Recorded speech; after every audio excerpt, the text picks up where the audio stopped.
So guys, if you're wondering why am I making ravioli when it's starting to get nice outside, well, first off, ravioli is delicious at any time of the year. Let's start with that.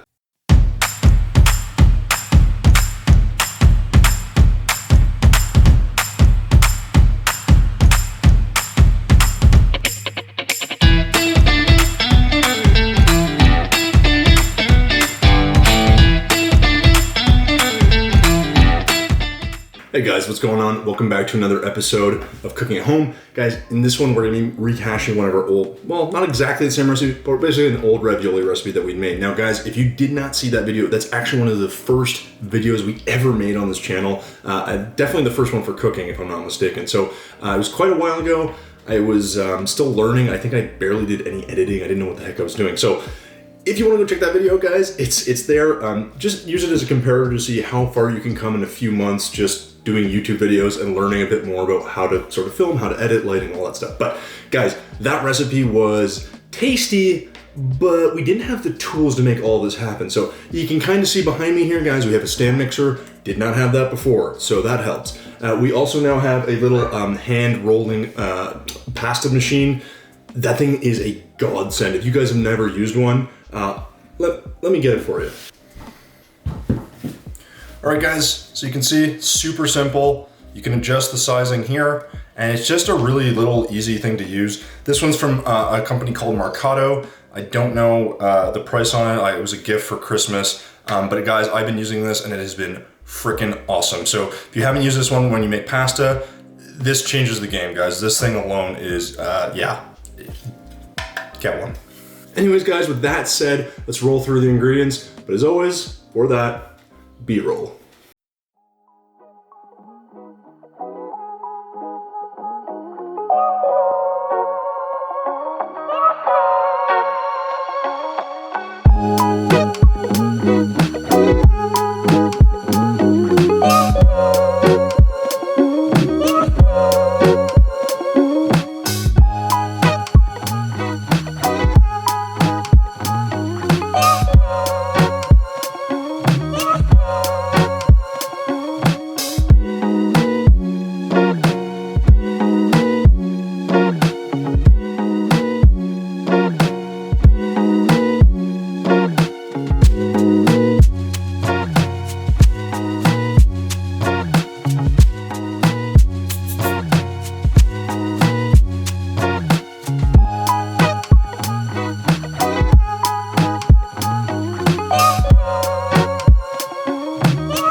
So with the B-roll out of the way, let's jump into the ingredients. Now to start, you're going to need 4 cups of flour. I'm using 00, but you could use any flour you like. To that, you're going to add about 8 to 10 egg yolks, plus or minus 1 or 2 full eggs if you want. I know this seems like a lot, guys, but trust me, this is very important.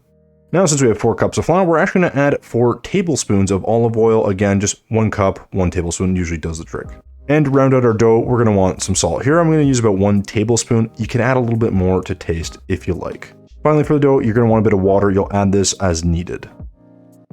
So moving on to the filling, we're going to want to start with 8 spears of asparagus, and that will go very nicely with our 1 handful of basil. And please get fresh basil. That will be adding 4 thick, smoky cuts of bacon, and trust me, thick bacon's the way to go. If you can't find that, I'd say 5 or 6 normal slices of bacon will do just fine.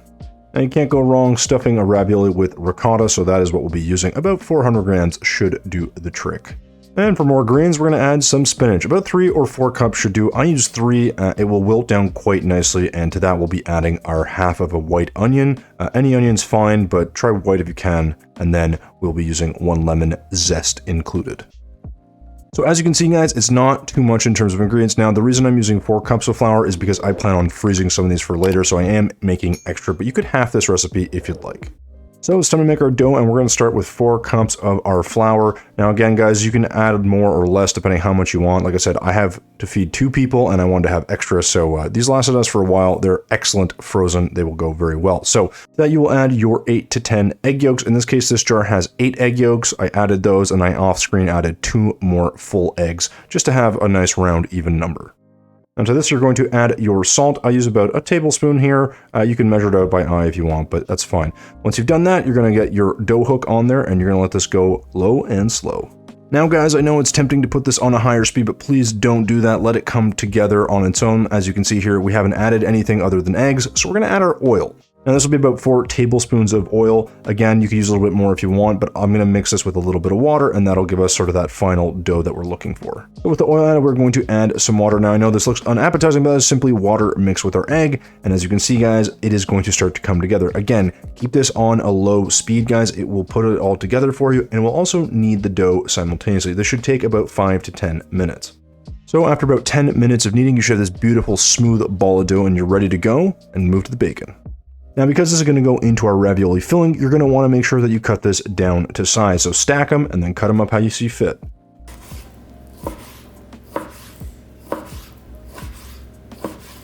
So while this might look like big chunks, this is going to render down quite small, guys, and you can always chop it up a bit more after you've done cooking it. So by the end, you should have something that looks like this. So the bacon chopped up, it is time to move on to our onion. So with our half onion, guys, a really simple way to cut this is to just do some really shallow cuts here without cutting the roof off. Go horizontal and then just cut across again. It's pretty simple, quick technique, and you'll get nice diced up pieces. Once you finish dicing your onion, it is time to prep our asparagus. Now you're going to want to take the bottoms off here and then quickly take the tops off. This is more for decoration for later before you slice this nice and small. Again, this has to go inside the ravioli, so don't make it too big.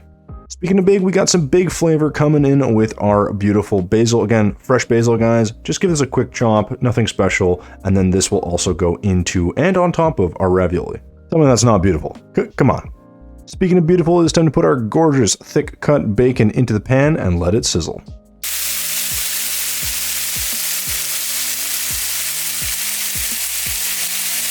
So you're going to render out that bacon fat until you have these beautiful crispy pieces of bacon. You're then going to want to reserve some of the bacon fat to cook our onion, guys. Again, this is an extra step, but that extra bit of flavor is worth it. Those onions will go in, you'll sweat them down, and let them cook in that delicious bacon fat. Once your onions are translucent, you're going to then add all of your asparagus into the bowl, and then give this a quick mix. This should only take 2 or 3 minutes, and don't forget to season with some salt as well before grabbing your spinach. Now, again, you're going to add 3 or 4 cups. In this case, I added the whole thing. It looks like a lot, guys, but spinach will wilt down. And to help it wilt a bit faster, we're going to cover it with a lid, wait about 2 or 3 minutes, pull it off, and you should have this nice, beautiful, wilted spinach. So don't forget to give this a quick mix before we go ahead and add some of our fresh basil to the mix as well. Once you've added your basil, you're going to want to quickly stir this. It should only be on the heat for about 30 seconds before we add our garlic powder. And yes, garlic powder. I ran out of garlic, don't judge me, but if you have real garlic, guys, add 3 crushed cloves. With everything in the pot, it's time for bacon. So add your bacon back in and give this a quick stir, let it absorb some of those flavors, and then you're pretty much letting this cool off to the side, and you're ready to go. So with our filling basically ready, it's time to roll out some pasta. So to prep our pasta, you're going to want a well-floured work surface. Now, guys, once you have that, you're going to gently place your pasta like so, just nice and gentle, before cutting that into more manageable pieces. In this case, I cut it in half, and yeah, you should have a nice kind of springy, just tender dough. It's really nice, it's soft, it's beautiful, and easy to work with. Once you have your desired piece of pasta, you're going to roll this out into a rectangular shape. You don't need to go too thin because, yeah, that's what our sheeter is for. As you can see, I'm cutting this in half again, just so it's more manageable for me, and you'll understand why once we get these nice and thin and are rolling these out. Don't worry too much about the shape either, guys. Again, our sheeter will do a majority of the work for us in terms of just aligning everything. So with our pasta hand rolled to about a 1/4 inch thickness, we're going to then feed this through our beautiful, wonderful pasta sheeter and just crank this thing through. And you're going to have to do this a couple times, guys. Go slow, go 1 number at a time. Do not skip numbers. You want to have a nice thin sheet of pasta. So here you can see we're kind of sped it up a bit, but you get the idea. Nice thin pasta that you can work with and turn into beautiful ravioli. So once you've rolled your pasta to the desired thickness, you're going to put some flour back on there and just make sure that it doesn't stick. In this case, guys, I went to about a number 5 here, so I could go to 6, but 6 is a bit too thin. 5 felt like the right choice. So now our pasta sheets are ready. We're going to quickly add our ricotta cheese to our cooled down mixture. Again, cooled down mixture. Do not add this to a hot mixture. Make sure it's cooled down. And we're going to add basically all of this because I said about 400 grams. This is about 470 grams. It's fine. Then we're going to add a healthy pinch of salt, followed by a few twists of freshly ground black pepper. Now with all our ingredients finally in the bowl, our filling is ready to be mixed together into its final state. And yeah, just fold this over gently, guys, and then start to just kind of whip it up a bit, and you'll have a nice, beautiful filling. Don't forget to add your lemon zest. It adds a beautiful, bright acidity to our ravioli, and yeah, this is an important step. And to that, we're going to add a squeeze of fresh lemon because we just do what we want here. And mix one more time, and there you go, guys. That is the final, beautiful, amazing filling for our summer ravioli. So speaking of ravioli, it is finally time to assemble these bad boys. So for each ravioli, you're going to want to grab about 30 to 40 grams of your filling, and just make sure that it's spaced enough to run a finger through. Now, as you can see, my finger is wet with water. This is to help us seal the dough. Once you've run the water along all the edges, you'll want to then quickly fold over your dough. I know it's a little messy, but trust me, just pull it, it won't tear, and then you're going to have it sealed. And to complete that seal fully, you're going to want to crimp this together with your fingers in between each ball of filling, something that looks a little bit like this. Once that's done, you can cut them out with a mold like me, or use a knife and just go around the edges, but make sure you've crimped down the edges, guys. That's very important. Seal all the edges, or you're going to have an absolute mess in your pot of hot water. So after all your effort, chopping, sealing all the edges, you are left with a perfect ravioli. And the best part is, you have to make about 100 more. So let's get on that. There we go. Magic of editing. There's all our ravioli. Pick one up, and these are going to go into our pot of boiling water. Now, guys, once you have this in your boiling water, please make sure that once they are floating, they are done. You can take them out and put them into your sauce. And speaking of sauce, it's time to get that going too. So for your sauce, you're going to want to add about a 1/4 stick of butter, and to that you're just going to add your herbs, basil, garlic, whatever it is you want, before laying gently your ravioli to rest in that beautiful butter bath. And again, guys, don't overcrowd the pan here because you just want to make sure you have enough room to look fancy and, of course, toss like a pro without breaking anything, hopefully. Once that's done, guys, well, basically you should have something that smells delicious and sounds amazing.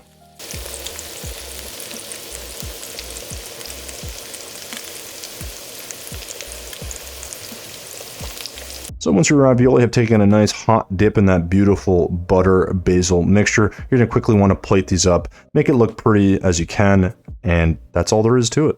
Now to really finish off the plate, we're going to add some fresh basil. We're also going to add some of those nice crunchy asparagus tops that we didn't use. And of course, lots of Parmesan cheese, guys. Don't be shy to add a lot. It's going to melt. It also adds a lot of flavor, some salt, and just that richness that this really needs. And again, this is a light, kind of bright, beautiful ravioli, and the cheese goes a long way. I also recommend adding a little bit more pepper.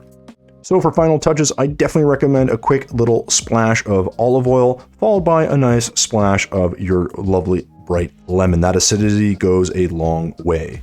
So there you go, guys. There's the final product, our summer ravioli with asparagus, bacon, spinach, and ricotta filling. Delicious, bright, light. Highly recommend you give this a shot. It is a showstopper. So finally, it is time to taste, and guys, I do not feel sorry for you. I am a jerk like that, but I am so excited to eat these. And as you can see, these are somewhat big ravioli, but that's how I like them, and they're just so tender and so steamy and delicious on the inside. Very light, have nice bright acidity, and look at this cross section, guys. Look at that cross section. Beautiful colors, beautiful, it's just beautiful. So I recommend you give this a shot, guys. I ate about, I think, 8 or 9 of these in total, and then another 2 after that. I ate a bunch. So definitely, guys, get your hands on this recipe. Try these. I promise you, it will be a showstopper. So there you have it, guys. There is our rehashed spinach, ricotta, bacon, and a little bit of asparagus because we had some leftover ravioli that I highly recommend you try it anytime during the year because ravioli is freaking delicious. So guys, if you're wondering about the recipe in general, I kind of just made it up as I went along, but I will say, guys, with a little bit of lemon, and as you saw, that little bit of butter and basil sauce on top, it was just wonderful. Super tasty, really moist, very rich, and because the pasta is even and thin, it just has a beautiful mouthfeel to it, guys, so I highly recommend you try this out. You You can add a bit more pepper, which is what I would have done. But otherwise, guys, super simple, really nice to put together. And guys, please, if you can get your hands on one of these pasta hand crank machines, I think they're pretty affordable. I don't know, but I'll check, but get one. It is life-changing when you're making homemade pasta, guys. All right, so as always, guys, with that out of the way, I hope you enjoyed the video. I hope you're enjoying the videos we've been doing. Feel free to check out some of our other videos. We have some series, obviously our Tommy versus Time series, where I try to make meals in the 15 minutes or 30 minutes or whatever the cookbook basically allots for it, and see if it's actually possible to do. Currently, you'll see we have a bunch of videos where I test out some of Jamie Oliver's recipes, so go check those videos out if you're interested. Other than that, as always, guys, thumbs if you liked it, subs if you loved it. We will see you in the next one.